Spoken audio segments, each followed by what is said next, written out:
Halo, selamat pagi saudara. Anda menyaksikan program Sapa Sulsel di Kompas TV, independen terpercaya. Seperti biasa, selama 30 menit ke depan, saya Panca Rizky akan kembali menemani Anda dengan sejumlah perbincangan yang inspiratif dan juga menarik untuk mengisi pagi Anda hari ini.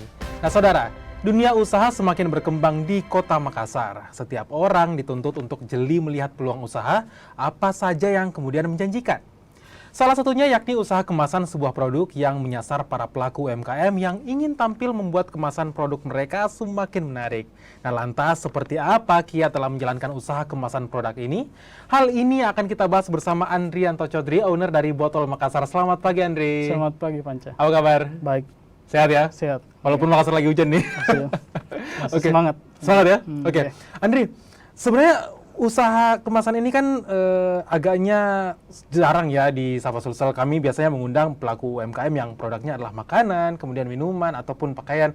Nah kali ini kami hadirkan nih di Sapa Sulsel usaha kemasan. Oke. Nah, kemasan ini sebenarnya awalnya Andri rintis dari tahun berapa sih? Kalau kita rintis pertama Botol Makassar itu di 2016. 2016? Ulang Iya. banget ya? Oke. Awalnya dari keluh kesah. Sebelumnya kita usaha UMKM juga bergerak di bidang susu kedelai. Oke. Kita lihat ada miss di situ, kayak ada yang kurang di kemasannya. Kenapa cuma modelnya bentuknya kayak air mineral biasa? Oke. Lalu kita mulai gali. Ternyata ada banyak model botol di luar sana yang beraneka ragam. Nah, kita coba masukin satu. Ternyata setelah dihitung kosnya nggak masuk dengan APP untuk produk susu kedelainya. Oke. Kemahalan gitu ya? Kemahalan, ya. Oke. Lalu Nah ini susu kedelainya, ini susu kedelainya mereknya apa dulu nih? air tahu 163 dulu namanya. Oke, air tahu 163. Iya. Ini yang pernah cobain nih ya, air tahu Iya, 163. air tahu Nah, 163. kemudian APP-nya nggak masuk. Lalu ini botolnya pasti otomatis ketinggal. Oke. Kita mikir Nggak kepake gitu Iya, ya? nggak kepake. Apa ada sih marketnya yang mau beli ini botol? Nah, kita coba tawarin via internet. Ternyata ada. Oke. Dan mereka request ternyata untuk pemesanan berikut. Karena ini pasti barangnya yang repeat order.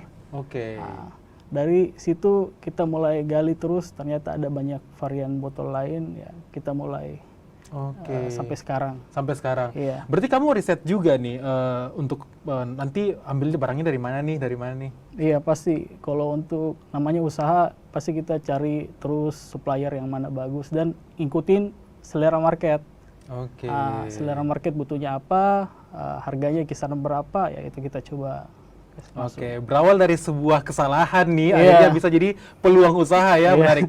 Nah, Andri, yang Andri bawa sekarang nih di Oke. studio Sapa Sulsel ada beberapa kemasan, mungkin pemirsa Sapa Sulsel juga tertarik nih untuk tahu sebenarnya yang ditawarkan atau yang jadi produknya Botol Makassar apa-apa aja sih Oke, yang Andri bawa ini? sekarang Botol Makassar itu masuk ke segmen premium packaging. Oke, apa itu premium packaging?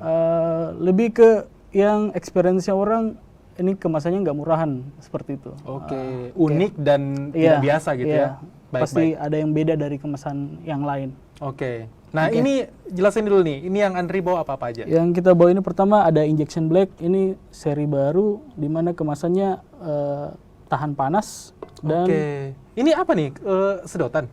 Bukan? bukan, ini ada zippernya, jadi bisa langsung minum di sini. Oke, sama- bisa dipakai berulang kali juga Bisa, gitu ya? sudah masuk kategori reusable cup, Oke, ramah lingkungan berarti? ramah lingkungan, Baik. dan Lalu? harganya terjangkau. Lalu kita ada kayak botol kayak gini. Yang kayak gini kan pastinya botolnya nggak umum dibanding botol-botol yang biasa dijumpai di mana.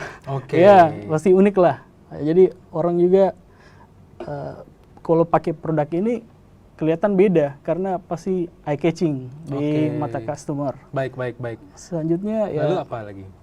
ada kayak paper cup. Paper Oke, cup ini paper cup. sekarang sudah masuk ke segmen yang paper cup yang double wall, di mana ketika pegang jadinya nggak langsung panas ke tangannya. Oke, baik.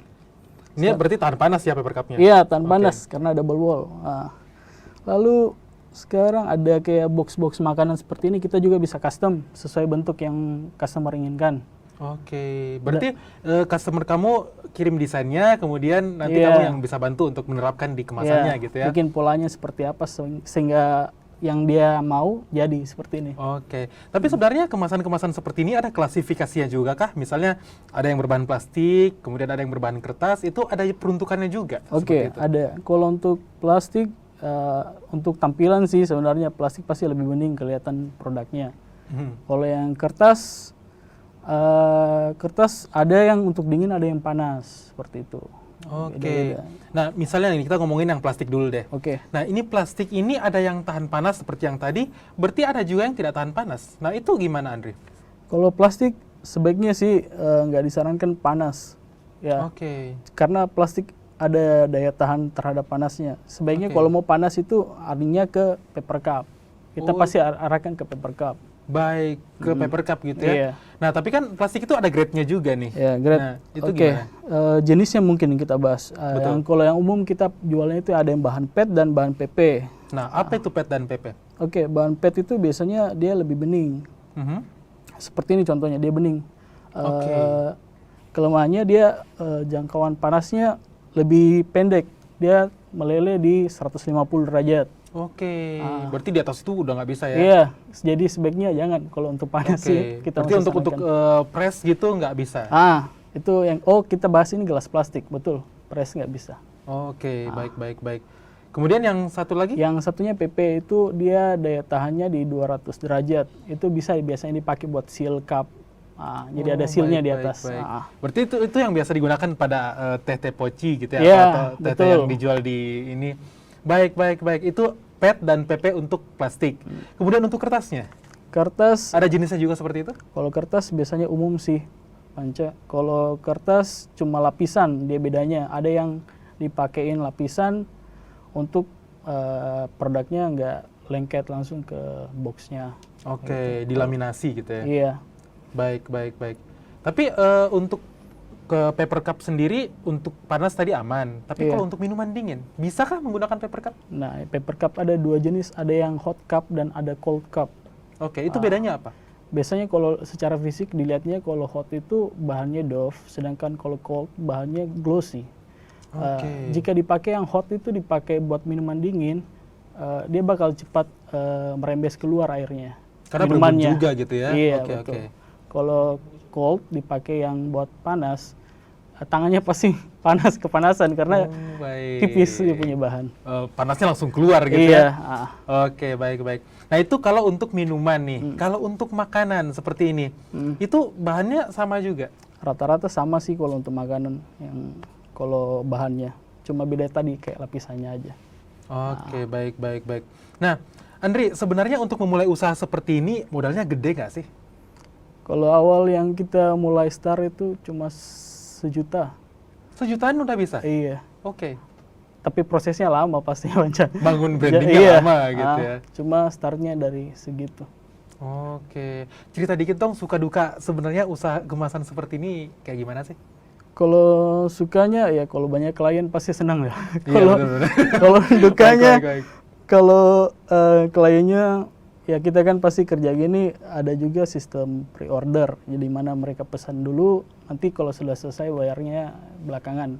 Oke. Ya kalau sudah selesai tapi nggak muncul-muncul, itu yang kadang Nah, dukanya itu di yang situ. masalah gitu ya. Iya.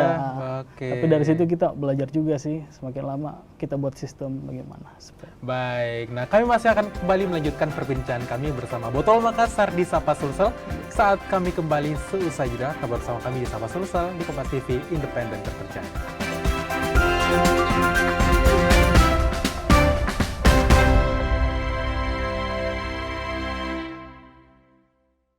Pemilu 2024 adalah pesta demokrasi kita. Perbedaan pilihan jangan sampai menjadi konflik dan mencederai demokrasi itu sendiri. Jadilah bagian dari pemilu 2024 dengan mengetahui setiap tahapannya untuk Indonesia maju dan damai. Pencalonan DPD dimulai sejak Desember 2022, sementara pencalonan DPR dan DPRD dimulai sejak April 2023. Sedangkan pengumuman pendaftaran serta pencalonan presiden dan wakil presiden dimulai Oktober 2023. Dilanjutkan dengan masa masa kampanye pada November 2023.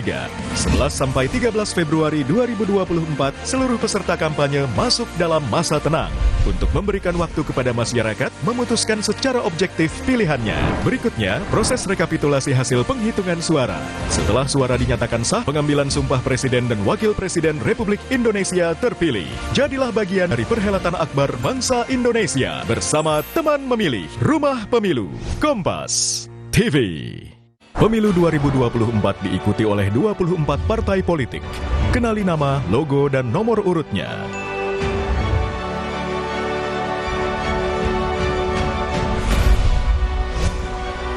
Jadilah bagian dari perhelatan akbar demokrasi negeri ini untuk Indonesia damai sejahtera.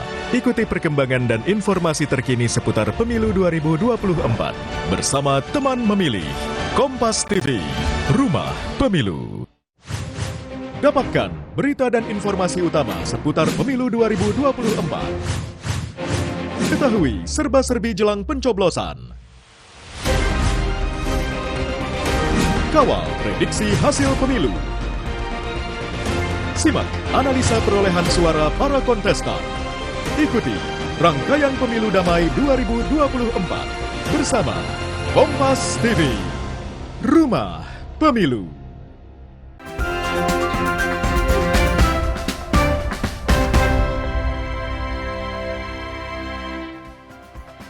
Anda kembali menyaksikan Sapa Sulsel, masih bersama saya Panca Rizky dan Andrianto Chaudhry, owner dari Botol Makassar. Nah Andri, kalau tadi kita ngomongin nih bahwa Andri sudah mulai usahain dari 2016. Nah prospek sebenarnya di Kota Makassar yang Andri lihat seperti apa sih?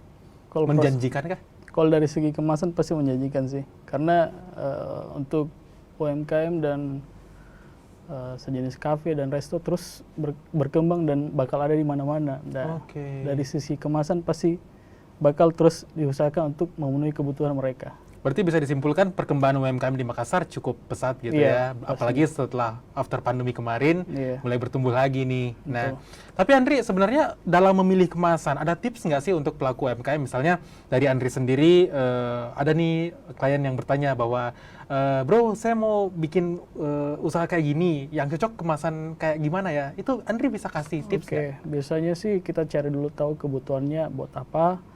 Lalu pertama budgetnya juga itu penting sih, budgetnya mereka mau kisaran berapa, lalu kita tentukan desainnya mau seperti apa, bakal cari referensi desain yang sesuai dengan jenis produknya mereka. Nah tadi Andri bilang salah satunya yaitu yang botol hitam ini nih yang unik. Katanya harganya terjangkau nih. Nah kalau ngomongin range harga, sebenarnya ini dibanderol berapa sih? Dan belinya itu kayak gimana? Per lusin kah atau per apakah? Kalau untuk kemasan biasanya kita jualnya per pack ya. Per pack iya. Dia satu pack rata-ratanya itu di 50 piece. Kalau untuk yang kayak injection black ini dia cuma seribuan harganya. Sudah set dengan tutup. Iya. Jadi harganya cukup terjangkau untuk produk yang seperti ini. Berarti yang ini harganya Rp1.000? Seribuan. Seribuan lah ya? Iya, seribuan lah. Kemudian yang ini nih, yang paper cup? Paper cup, kalau untuk polosannya juga di sekitar seribuan. Kalau printingnya, ya naik sedikit lah untuk printingnya. Rata-rata lah ya? Sekitaran gitu. Baik, nah kalau yang transparan seperti ini Andri? Glass pad, hampir semuanya seribuan sih. Rata-rata hampir seribuan iya. Cuma dari kuantitinya aja kita mainnya. Mainnya dari quality dan juga jasa yang ditawarkan seperti desainnya atau printnya. Nah, tapi selain print, kamu juga menyediakan jasa desain? Iya, kita ada juga jasa desain di mana mereka bisa tentukan desain seperti apa yang mereka mau. Nanti kita bakal wujudkan di kemasannya seperti apa. Nah, ini kan kebanyakan pelaku UMKM ini pengennya modal yang sedikit mungkin, untungnya gede gitu ya. Nah, kalau dari Andri sendiri ada tips nggak sih bahwa misalnya, atau mungkin pengalamannya Andri ya, dari klien-kliennya Andri, sedikit bocoran dong, biasanya perbandingan harga antara produknya sendiri dan kemasannya yang pengen mereka capai itu seperti apa sih? Misalnya kayak tadi Andri mengatakan usaha ini berawal karena produknya susu kedelainya Andri kemahalan nih dari sisi kemasan. Nah itu perbandingan antara produk dan kemasannya yang optimal seperti apa? Yang pertama yang mesti tahu sebenarnya dari UMKM itu segmen marketnya. Segmen market, di mana mereka bisa pasar pasarnya kemana. Seperti kalau yang tadi air tahu, kita targetnya di menengah ke bawah. Untuk kemasan seperti ini pasti jadinya HPP-nya nggak masuk. Tapi ketika untuk market menengah ke atas, untuk kemasan seperti ini pasti ini yang mereka cari, sesuatu yang berbeda dari yang lain. Jadi tipsnya sebenarnya tentukan dulu target marketnya. Oke, itu yang pertama, tentukan dulu target marketnya. Target marketnya. Lalu digali dari kemasannya dan produknya seperti apa, apa yang mau ditonjolkan dari sebuah produk. Oke. Itu sih yang mesti mereka tahu sebelumnya untuk buat kemasan. Oke. Misalnya gini Andri, katakanlah ini target marketnya adalah anak-anak SD misalnya, di mana minumannya itu dijual seharga katakanlah 5.000 sampai 10.000 rupiah. Nah, itu sebaiknya kemasan yang mereka pilih yang seperti apa? Kalau yang kayak gitu mungkin gelas plastik aja sih, tergantung kembali lagi. Ini yang kalau edukasinya sih peruntukannya buat apa, untuk panas atau dingin. Jangan kita implementasikan ke yang minuman panas kita pakai yang dingin, itu agak salah buat yang konsumsi nanti. Makanya edukasinya sih pakainya kemasan yang sesuai aja dengan mereka punya barang jualan. Ya, Oke. seperti itu. Baik. Jadi kalau misalnya harga kemasannya 1.000 misalnya, itu sudah harus sesuai juga dengan peruntukannya, dan kemudian marketnya. jangan sampai modalnya nggak masuk gitu ya? Iya, betul. Oke, baik. Nah Andri, balik lagi nih ke suka duka. Tadi Andri bilang bahwa ada nih klien-klien yang kadang udah masuk barangnya tapi nggak muncul-muncul lagi nih. Nah itu kamu sebagai owner menyikapi itu gimana? Kalau itu setiap kesalahan pasti jadikan sebuah pembelajaran. Kalau dalam sebuah bisnis, kalau dipikir terus kita nggak maju-maju jadinya. Oke. Jadikan itu pembelajaran, di mana sistemnya kita riset juga sih, bilang ini customernya mau apa, oke lah kayak gitu, bisa kita kerjakan seperti itu sih. Bisa diteruskan atau enggak nih kerjasamanya gitu ya? Oke, nah tadi Andri bilang cukup menjanjikan karena seiring juga dengan pertumbuhan pesat dari UMKM di Kota Makassar. Kalau boleh tahu nih bocoran sedikit, omsetnya Andri per tahun berapa sih? Wah, kalau itu itu nggak perlu disebutkan kali. Oke, rahasia dapur gitu ya, nggak perlu disampaikan. Tapi sejauh ini yang jadi kliennya Andri siapa-siapa aja? Tadi kan Andri bilang ini adalah premium, ini gitu ya, premium class gitu ya. Nah itu target marketnya selain UMKM apa-apa aja yang disasar? Coffee shop, Oke. cafe dan resto. Cafe dan resto juga. Oke, kliennya Andri saat ini sudah berapa banyak? Kalau itu sampai sekarang kita nggak hitung sih, cuma iya namanya klien ya pasti banyak lah ya. pasti banyak ya. Oke, baik. Nah Andri, saya juga mau bertanya seperti ini. Belakangan ini kan ada imbauan nih dari pemerintah bahwa untuk tidak menggunakan hal-hal yang bisa membuat sampah plastik gitu ya. Nah banyak sekali toko-toko retail, kemudian restoran cepat saji yang tidak lagi menggunakan plastik sebagai kemasan. Sebagai gantinya digunakanlah paper bag ataupun tas-tas yang bisa digunakan kembali seperti itu. Nah untuk usaha Andri nih yang berbahan plastik, itu jadi tantangan juga nggak? Kalau dari situ sih sebenarnya kita nggak terlalu masuk untuk take away kayak kantong plastik, itu kita nggak masuk, kita masuknya lebih ke kemasan. Kalau pengaruh ada pasarnya sih masing-masing. Ketika mereka ada yang butuh seperti itu, kita tetap juga sediakan. Ada yang butuh seperti ini, kita sediakan. Nggak ada masalah sih. Nggak ada masalah juga. Nggak ada. Tapi bahan yang kamu sediakan ini ramah lingkungan nggak? Kalau yang ini gelas, botol plastik, botol plastik ini sebenarnya bisa didaur ulang bahannya. Jadi banyak yang salah kaprah sih, kayak ini apa bisa didaur ulang atau enggak? Ini botol plastik bisa didaur ulang. Kalau gelas kertas ya pasti bisa terurai. Iya, bisa terurai. Sesimpel itu sih. Mungkin yang kendalanya itu bagi pemerintah kantong plastik ya. Iya, benar ya. Kantong plastik itu yang paling menyumbang sampah plastik terbesar gitu ya. Nah harapan kamu ke depannya gimana nih tentang Botol Makassar? Kalau untuk yang ke depannya pasti semakin berkembang lah dari segi produk dan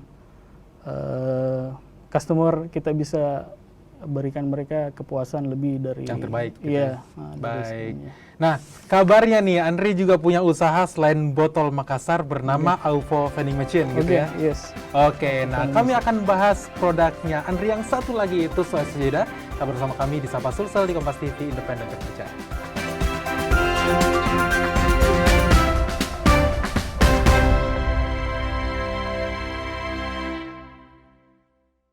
Pemilu 2024 adalah pesta demokrasi kita. Perbedaan pilihan jangan sampai menjadi konflik dan mencederai demokrasi itu sendiri. Jadilah bagian dari pemilu 2024 dengan mengetahui setiap tahapannya untuk Indonesia maju dan damai. Pencalonan DPD dimulai sejak Desember 2022, sementara pencalonan DPR dan DPRD dimulai sejak April 2023. Sedangkan pengumuman pendaftaran serta pencalonan presiden dan wakil presiden dimulai Oktober 2023. Dilanjutkan dengan masa kampanye pada November 2023.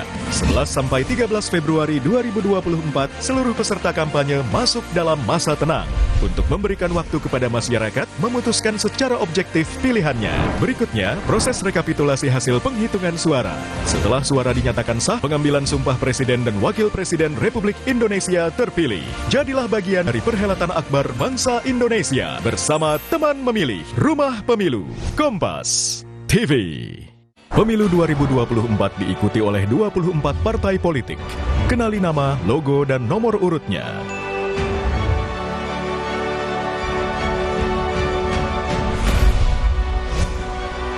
Jadilah bagian dari perhelatan akbar demokrasi negeri ini untuk Indonesia damai sejahtera. Ikuti perkembangan dan informasi terkini seputar Pemilu 2024 bersama teman memilih Kompas TV, Rumah Pemilu. Dapatkan berita dan informasi utama seputar Pemilu 2024. Ketahui serba-serbi jelang pencoblosan. Kawal prediksi hasil pemilu. Simak analisa perolehan suara para kontestan. Ikuti rangkaian Pemilu Damai 2024 bersama Kompas TV, Rumah Pemilu.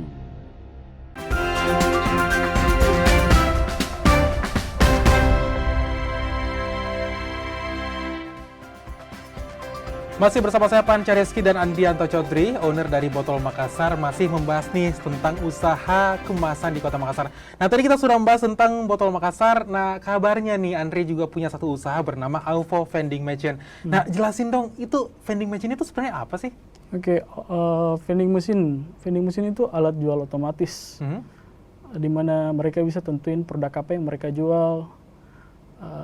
Sesimpel itu sih. Jadi kotak berukuran ya 1 meter 2 meter bisa jual apa yang mereka mau. Yang kalau di yang biasa kita lihat yang orang masukin koin gitu ya, iya, terus beli minuman gitu atau snack. Iya. Nah, sebenarnya vending machine ini perkembangannya gimana sih sekarang? Apa yang melatar belakangi kamu untuk kayaknya ini menjanjikan deh untuk usaha vending machine? Oke, ini pertama untuk berdirinya Aufo Vending Machine itu di kala pandemi. Oke. Di mana kita lihat satu masalah, orang mau buka usaha tapi kok tidak ada waktu ya, atau Takut terbatas juga, iya gitu ya. Oke. Yang pertama kita rilis itu vending machine yang sistem touchless, jadi mereka nggak perlu sentuh itu vending machine tapi bisa berbelanja. Oke, itu gimana caranya? Kita sistem web, jadi ada barcode yang kita scan, nanti sisa order di handphone dan otomatis produknya Keluar akan jatuh. dari Yes, bayarnya langsung melalui handphone. Baik, menarik. Lantas dari situasi pandemi, kemudian ditemukanlah masalah, dan kemudian akhirnya dia pulang usaha gitu ya. Betul. Nah, tapi vending machine kan modalnya gede, Andri. Itu gimana dong? Kalau untuk modal, kita bicara modal, ini kita asumsinya ke investasi sih. Karena ini mesin yang kita investasikan, mereka bisa pergunakan dalam jangka waktu lama. Dan operasionalnya juga bisa 24 jam. Jadi kalau untuk dari segi efisiensi, sangat efisien lah. Baik. Kita cuma perlu ngisi produk yang sekitar setengah jam atau 1 jam, lalu tinggalin produknya, mesinnya jalan. Kayak gitu. Baik. Nah, saat ini sendiri, vending machine-nya Andri ini sudah tersebar di beberapa titik di Kota Makassar. Kalau di Makassar kita baru ada di Mall Nipa, sama di Rumah Sakit Stella Maris, Makassar, untuk yang kita kelola sendiri. Oke, tapi prospeknya sejauh ini menjanjikan, Andre? Kalau prospeknya pasti menjanjikan, di mana banyak dari segi vending machine itu cuma ukurannya kecil dan bisa ditaruh di mana-mana. Oke. Banyak yang butuh spot besar untuk buat sebuah usaha, ini cuma sekitar 1 kali 2 meter sekitar gitu. Oke. Nah, kan dulu kita kenalnya vending machine itu sebagai jualan makanan, minuman Oke. gitu. Nah, kabarnya sekarang vending machine itu sudah berbagai macam produk yang bisa dijual. Oke, sekarang kalau vending machine yang kita kembangkan sudah sampai ke coffee vending machine, Mhm. bisa beli minuman panas dan dingin. Kalau yang di luar setahu saya sudah ada yang sampai jual jilbab, emas, kayak gitu bisa dijual di vending machine, kosmetik, ya. Oke.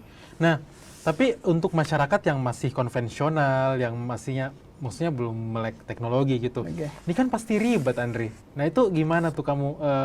Mungkin lebih ke strategi tempatnya ya. Iya. Itu gimana kamu melihat tempat yang cocok untuk vending machine ini? Kalau namanya usaha, kita pasti ada sebelumnya itu pasti riset dulu. Oke. Riset tempat, kebutuhannya, marketnya seperti apa. Mhm.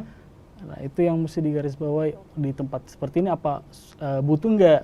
Oke. Ya, nggak bisa, kalau kita taruh juga, kalau nggak jalan kan juga sayang. Jadi kita Betul. mesti riset dulu tempatnya, oh dia butuh dan ada banyak traffic di situ. Nah, di situ baru Katakanlah kita- rumah sakit dan mall gitu ya, Iya, itu betul. banyak. Mm. Nah, kemudian vending machine ini yang kemudian jadi pertanyaan adalah gimana maintenance-nya dong ketika saya membeli satu vending machine, kemudian di tempat publik itu kan nggak semua orang kemudian bisa menjaga gitu ya, apalagi kan mesinnya ditinggalkan. Nah itu gimana, Andri? Kalau yang dari segi maintenance dan tempat penjagaan itu sebelumnya, kalau dari tempat penjagaan dulu pertama, itu kita riset dulu tempatnya, apa ini aman nggak Oke. tempatnya, dan kita ngomong sama manajer setempat. Nah, kalau mereka oke, pastinya kita juga rasa enak buat taruh mesin di situ. Kalau dari segi maintenance-nya, banyak yang salah kaprah, maintenance-nya sulit. Ternyata tidak sesulit itu. Oke, Karena itu base-nya cuma mesin pendingin. baik. Cuma mesin pendingin yang bisa ada sistem yang jalan untuk berbelanja. Oke. Maintenance-nya kurang. Iya, Berarti bisa dikatakan lebih awet gitu ya? awet. Karena ini base-nya memang ditaruh buat di spot publik. Jadi pasti Oke. bahannya ini aman buat. Berarti memang didesain untuk ranah publik yang ya katakanlah walaupun orangnya barbar juga tetap Iya. awet gitu ya, karena memang didesain untuk daya tahan yang tinggi. Iya, betul. Jadi tidak perlu takut untuk oh nanti rusak nih gimana, Iya. karena cukup tahan gitu ya. Betul. Oke.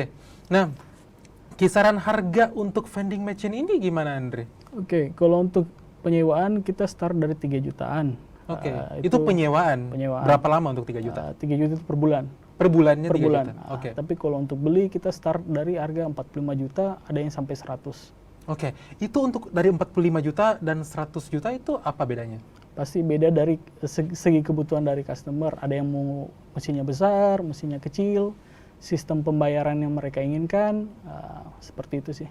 Oke, sistem pembayaran diinginkan berarti bisa menggunakan cashless seperti yang Iya, tadi Andri bilang, tapi betul. masih ada yang untuk ini juga. Bisa pakai uang kertas. Andri, bila pemirsa Sapa Sulsel ingin kemudian mengontak Andri untuk entah botol Makassar kah atau vending machine, itu kontaknya kemana, Andri? Boleh langsung ke Instagramnya kita. Kalau botol Makassar di @botolmakassar saja. Kalau untuk AUVO di Auto Vending Operation di Instagram. Langsung kesambung ke linknya. Ada link WhatsApp-nya juga. Oke, ada link WhatsApp juga, langsung kontak Andri gitu Iya, ya? ada tim. Oke, ada timnya Andri. Saat ini tim kamu nih, berapa banyak? Kalau tim kita, kalau yang di kantor cuma 5 orang kita Mhm. di kantor. Berarti ini memang usaha yang kamu rintis dari nol ya, dari Iya. sendiri, kemudian sekarang jadi punya Iya. tim. Nah, Andri, banyak sekali pelaku usaha yang ingin memulai usaha tapi kemudian berhenti di tengah jalan karena takut rugi lah, takut ini, apalagi untuk yang seperti Andri ini pasti kan tidak mudah karena merintis usaha dari nol sampai akhirnya seperti sekarang. Oke. Nah, tips dari Andri sendiri untuk teman-teman yang ingin membangun usaha itu seperti apa, Andri? Kalau ini usaha sebenarnya seperti proses sih. Ya pasti ada suka ada dukanya. Tapi landasannya ketika kamu lihat ini sebuah proses berkembang, ya mesti tahan sama suka dan dukanya. Ya seperti itu sih. Oke, jadi yang namanya usaha itu pasti rugi dulu gitu Iya, ya. pasti ada. Dan butuh ketahanan juga nih untuk Iya. tetap. Tapi yang membuat Andri bertahan apa sih sebenarnya? Karena suka. Passionnya di situ. Iya, suka. Karena suka Iya, dan batas akhirnya. suka. Oke, Itu ya. berarti intinya adalah cintai apa yang kamu kerjakan Iya, gitu ya. betul. Dan apa yang kamu rintis gitu. Iya. Baik, baik. Oke, terima kasih Andri sudah hadir dan bergabung di Sapa Sulsel Terima kasih, pagi ini. Panca. Sangat inspiratif sekali usaha yang dibangun dari nol, dari kesalahan, kemudian bisa jadi lapangan pekerjaan nih sekarang bagi timnya Andri. Sukses terus Botol Makassar dan juga UFO Vending Machine. Terima kasih sekali lagi dan Sama-sama, saudara, kami akhiri Sapa Sulsel sampai di sini. Tetap saksikan Kompas TV, independen terpercaya, karena saat lagi masih akan hadir berbagai program menarik lainnya. Saya Panca Rizky undur diri, terima kasih, sampai jumpa.